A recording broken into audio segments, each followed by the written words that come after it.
வணக்கம் மாணவர்களே. இப்போ நம்ம என்ன பார்க்க போகிறோம் அப்படின்னா, இந்த வீடியோவில் வந்து எடுத்துக்காட்டு 9 பார்க்க போகிறோம். 3வது பாடத்தில் இருக்கிற எடுத்துக்காட்டு 9 பார்க்க போகிறோம். எடுத்துக்காட்டு 9ல் என்ன சொல்கிறாங்க அப்படின்னா, குறிப்பேட்டினை தயாரிக்க சொல்லியிருக்காங்க. அது குறிப்பேட்டினை எப்படி தயாரிக்கணும்னு நம்ம பார்க்கலாம். ஆனந்த் என்பவர் ஜவுளி வியாபாரம் செய்யும் வியாபாரி. பின்வரும் நடவடிக்கைகளுக்கு ஜனவரி 2018 குறிப்பேட்டினை தயாரிக்க. அதாவது ஆனந்துங்கிற ஒரு ஜவுளி வியாபாரி, அவருக்கு நம்ம குறிப்பேட்டை தயாரிக்கணும். 2018 சொல்லி தயாரிக்கணும்.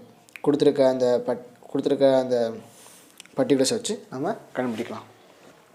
ஜனவரி 1 வியாபாரம் தொடங்க ரொக்கமிட்டது 70,000. அதே ஜனவரி 2 எக்ஸ் நிறுவனத்திடம் கடனுக்கு சரக்கு வாங்கியது 30,000.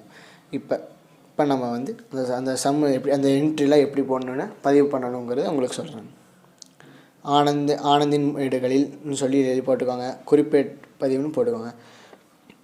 அடுத்து நாள் விவரம் பாப்பேயா பற்று வரவுன்னு போட்டுக்கோங்க. இப்போ வருஷம் 2018 ஜனவரி 1ன்னு போட்டு ரொக்க கணக்கு பற்று ஆனந்த் முதல் கணக்கு அப்படின்னு போடுறோம். ரொக்க கணக்கு பற்று ஆனந்த் முதல் கணக்குன்னு சொல்லி 70,000 பற்றுலையும் வரவுலையும் நம்ம போட்டு காமிக்கிறோம். வியாபாரம் தொடங்க ரொக்கம் போட்டதுன்னு நம்ம அந்த கீழே நரேஷன் போட்டுடுறோம். சரிங்களா? அதான் உங்களுக்கு போன சமயம் நான் சொல்லியிருந்தேன், இதெல்லாம் உள்ளே வருது அதை பட்டில் போடுங்க, வெளியே போகிறதில்ல வரவில் போடுங்கன்னு. அதே தான் இங்கேயும் நடந்திருக்கு. காசு உங்களுக்கு உள்ளே வருது, அந்த முதல் கணக்குன்னு வெளியே போகுது உங்களுக்கு. அது ஒன்று. அடுத்து கொள்முதல் கணக்கு.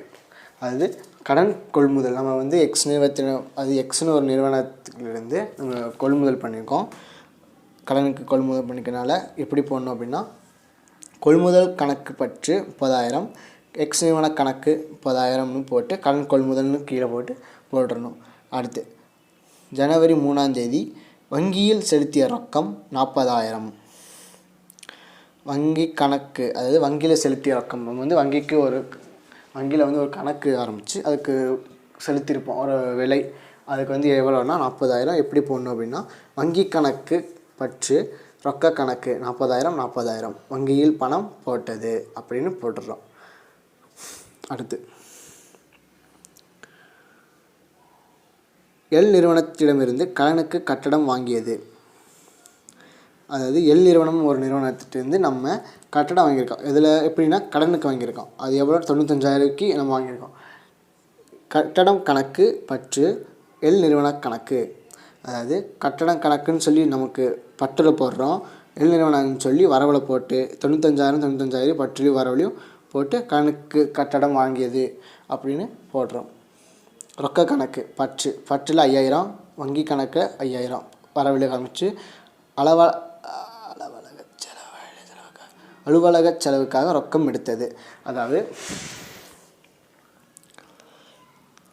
அலுவலக பயனுக்காக வங்கியிலிருந்து பணம் எடுத்தது.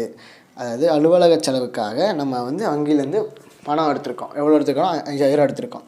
அப்போ ரொக்க கணக்கு பற்று 5,000, வங்கி கணக்கு 5,000, அலுவலக செலவுக்காக ரொக்கம் எடுத்ததுன்னு நம்ம போட்டு இந்த என்ட்ரி பதிவு செய்கிறோம். அடுத்து ஆனந்தின் சொந்த பயனுக்காக வங்கியில் இருந்து பணம் எடுத்தது. அதாவது சொந்த செலவுக்காக நம்ம வங்கியிலேருந்து பணம் எடுத்திருக்கோம். அது எப்படி எடுத்துக்கணும்? எடுப்பு கணக்குன்னு சொல்லுவோம். சொந்த செலவு ஆஃபீஸ் கணக்குன்னு சொல்லியிருந்தா அப்படின்னா அலுவலக கணக்குன்னு சொல்லியிருப்போம். இதே அவன் சொந்த செலவுக்கு எடுத்ததுனால எடுப்பு கணக்குன்னு சொல்லி போடுறோம். எடுப்பு கணக்கும் பற்று வங்கி கணக்கு 4,000 போட்டு சொந்த பயனுக்காக ரொக்கம் எடுத்ததுன்னு கீழே போட்டு காமிச்சிட்றோம். தொண்டு நிறுவனத்துக்காக துண்டுகள் வழங்கியது 3,000. அறக்கொடை கணக்கு பற்று கொள்முதல் கணக்கு. அறக்கொடை அப்படின்னா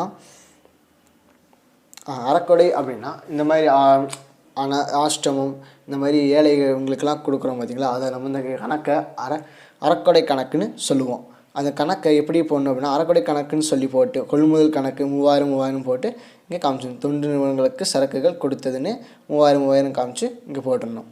அடுத்து எடுப்புகள் கணக்கு. எடுப்புகள் சொந்த பயனுக்காக சரக்குகள் எடுத்தது. அது போனதை சொன்ன மாதிரி தான், சொந்த செலவுக்காக வங்கியிலேருந்து பணம் எடுத்தது மாதிரி இதில் சரக்கு எடுத்திருக்காங்க. இதில் சரக்கு எடுத்திருக்காங்க. என்ன எப்படி எழுதணும் அப்படின்னா, எடுப்புகள் கணக்கு பற்று கொள்முதல் கணக்கு 12,000 போட்டு 2 பக்கம் போட்டு காமிச்சிடுறோம். அடுத்து சரக்குகள் மாதிரியாக வழங்கப்பட்டது. அதாவது ஒரு பொருள் தயாரிக்கிறீங்க.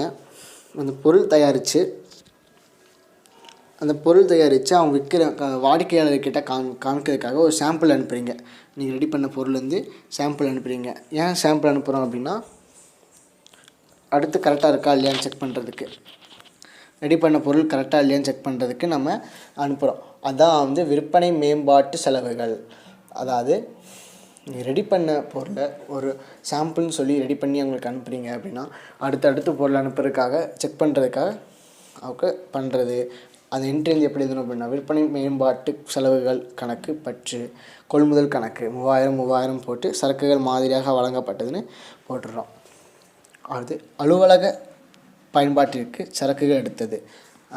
இது அலுவலகங்கள் பயன்பாட்டிற்காக, ஆஃபீஸ் யூஸ்க்காக நம்ம சரக்கு யூஸ் பண்ணிக்கோ. எப்படி எழுதணும்னா, அலுவலக செலவுகள் கணக்கு பற்று கொள்முதல் கணக்கு 200 போட்டு அலுவலக பயன்பாட்டுக்கு சரக்குகள் எடுத்ததுன்னு இங்கே காமிச்சிடுறோம்.